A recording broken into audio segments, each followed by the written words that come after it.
Beed management course number agro 5212 में आप सबका हार्दिक स्वागत है। इस कोर्स में हम खरपतवार के बारे में अध्ययन करेंगे और ये कोर्स का आउटलाइन है, सिलेबस है, इसको इस सेमेस्टर में अध्ययन किया जाएगा। और ये कोर्स 3 क्रेडिट का है, 2 क्रेडिट थ्योरी और 1 क्रेडिट प्रैक्टिकल।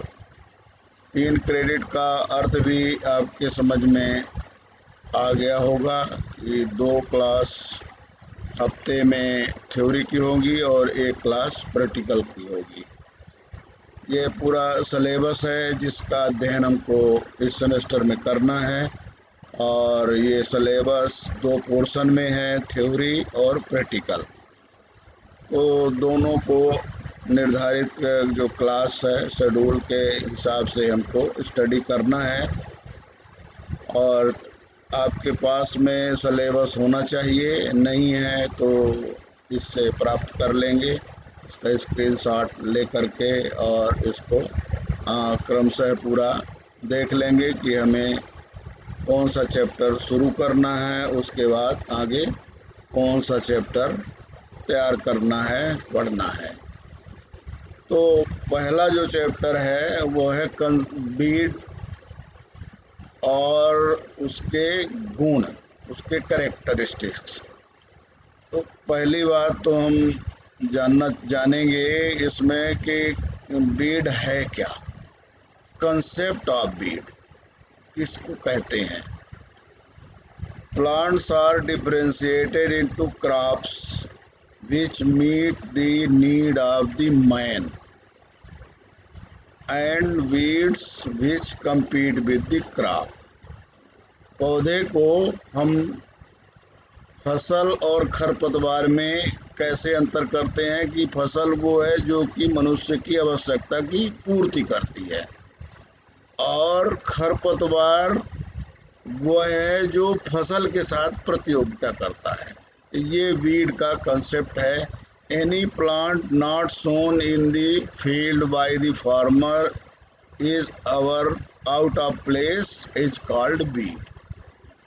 ऐसा पौधा जिसको किसान ने अपने खेत में बोया नहीं है फिर भी उगाया है, जो कि गलत जगह में उगा है जहां उसको नहीं होना चाहिए। खेत में तो फसल होना चाहिए, तो ऐसे पौधे को हम वीड या खरपतवार कहते हैं। सच प्लांट्स आर अनडिजायरेबल, और अनावश्यक है।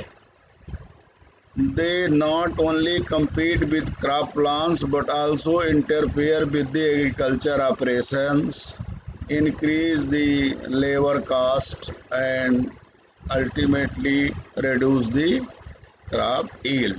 तो ये ओवरऑल कंसेप्ट है। और ये बीड का जो शुरुआत में पहला शब्द ये बनाया, प्रयोग किया, वो जेथरो टूल 1731 में इन्होंने प्रयोग किया था कि weed is a plant growing where it is not desired. ये जेथरो टूल नामक वैज्ञानिक थे जिन्होंने पहला जो कॉइन किया, पहला शब्द प्रयोग किया खरपतवार को बीड कहा, और इस प्रकार से उन्होंने इसको डिफाइन किया, परिभाषित किया कि weed is a plant growing where it is not desired. जहाँ आवश्यक नहीं है वहाँ उगाया जो पौधा वो खरपतवार है। इसी प्रकार डॉक्टर बील ने परिभाषित किया कि weed is a plant grown out of place. कुल मिला के बात एक ही है, कहने का तरीका अलग है। पीटर ने कहा कि weed is a plant whose potentialities for harm are greater than its potentialities for good. अब इनका कहने का तरीका अलग तरह का है कि खरपतवार वह पौधा है जो कि नुकसान पहुंचाने में, हानि पहुंचाने में ज़्यादा सक्षम है बजाय कि लाभ पहुंचाने के। और जो रिसेंट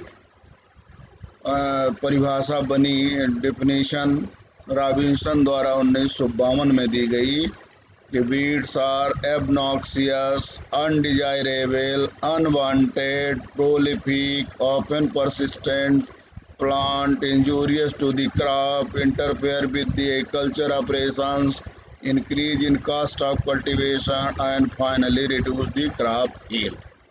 तो ये सब का सम कर दिया है कि ये अनुपयोगी, अनावश्यक, बहुत ज़्यादा तादाद में उगने वाला और रेसिस्टेंट, परसिस्टेंट होता है, विपरीत परिस्थिति में भी उगने वाला, इंजूरियस टू द क्रॉप, फसल के लिए नुकसानदायक, इंटरफेयर विद एग्रीकल्चर ऑपरेशन, कृषि क्रियाओं में बाधा उत्पन्न करता है, increase in cost of cultivation, और जो फसल की लागत है उसमें वृद्धि कर देता है, और फाइनली अंततः क्या करता है, फसल की उपज में कमी कर देता है।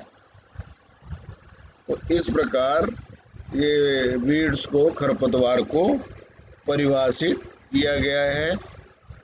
मैं समझता हूँ कि ये बातें आपको समझ में आ गई होंगी। इसके बाद हम खरपतवार के गुण, कैरेक्टर क्या होते हैं, जिससे कि हम कहें कि ये खरपतवार है, वीड है, और इसकी विशेषताएं क्या होती हैं। तो पहली विशेषता होती है produce large number of seed. खरपतवार का पौधा बहुत सारे बीज, एक पौधा बहुत सारे बीज पैदा कर सकने की क्षमता रखता है।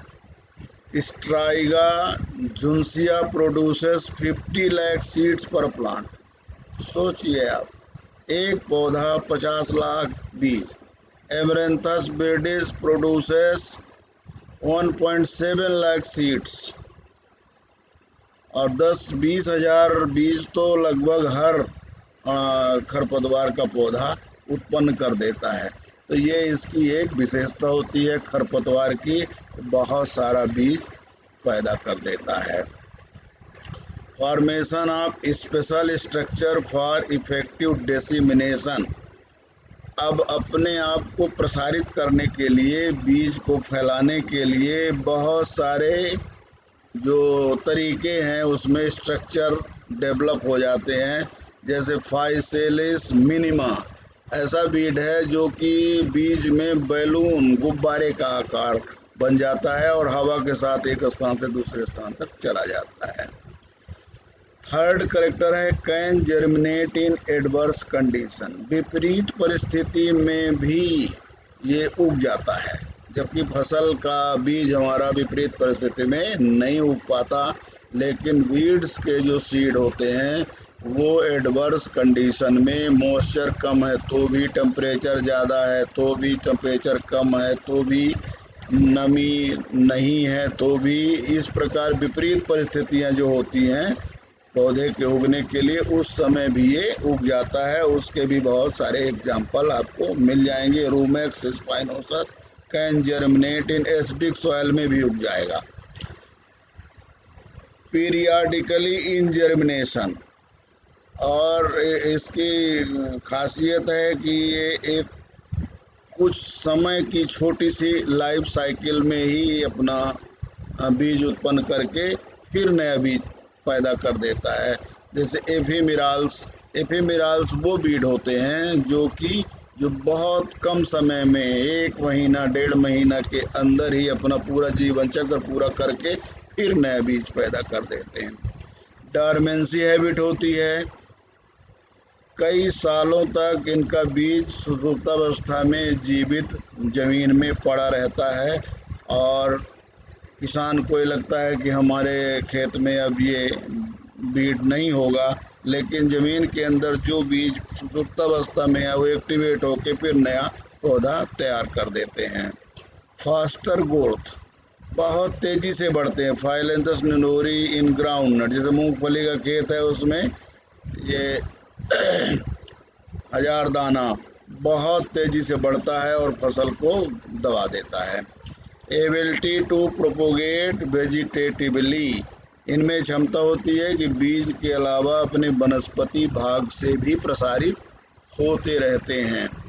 डीपर रूट सिस्टम, इनका जो जड़ है उसका विस्तार बहुत गहराई तक जमीन में होता है, जिससे कि ये विपरीत परिस्थिति में नमी की कमी में भी ये जमीन के निचले हिस्से से नमी को प्राप्त करने की क्षमता रखते हैं। Long viability, Cyperus rotundus have 78% viability, मतलब जितना बीज इसने या ट्यूबर या बनाया उसमें सब में इनमें नया जीवन बनाने की क्षमता सबसे ज़्यादा होती है।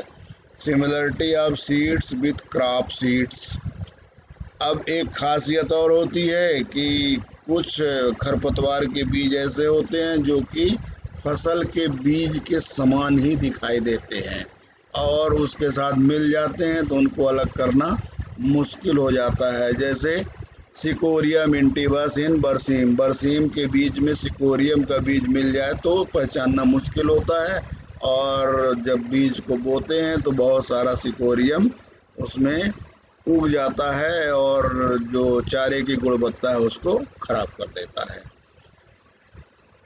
Resist control and eradication, spines on Solanum xanthocarpum, अब क्या होता है, कंट्रोल करना, इरेडिकेशन करने में भी प्रतिरोध पैदा करते हैं। जैसे बहुत सारे खरपतवार होते हैं जिसमें बहुत कांटे होते हैं जिसको कि निकालना, नष्ट करना बहुत कठिन हो जाता है। Competitiveness and aggressiveness in nature, Echinochloa in rice, धान के खेत में सांवा, ये बहुत ज़्यादा कम्पिटिटिवनेस, एग्रेसिवनेस फसल के प्रति होती है। इस प्रकार ये हमारी फसल को बहुत ज़्यादा क्षति पहुंचा देते हैं। तो ये गुण होते हैं इनके, माने ये 12 जो करैक्टर हैं वीट में होते हैं जो कि फसल में नहीं होते। फसल का एक सीमा होती है कि उस हिसाब से वो ग्रोथ करेगा, लेकिन विपरीत परिस्थितियों में भी हमारा खरपतवार जो वीट होता है वो उगता है। फसल के साथ प्रतियोगिता करने की ताकत ज़्यादा होती है और इस प्रकार इसको नष्ट करने में बहुत सारा जो श्रमिक लगता है, यंत्र लगते हैं, और इस प्रकार फसल की जो लागत है खेत में वो बढ़ती चली जाती है और उपज में भी गिरावट करता है।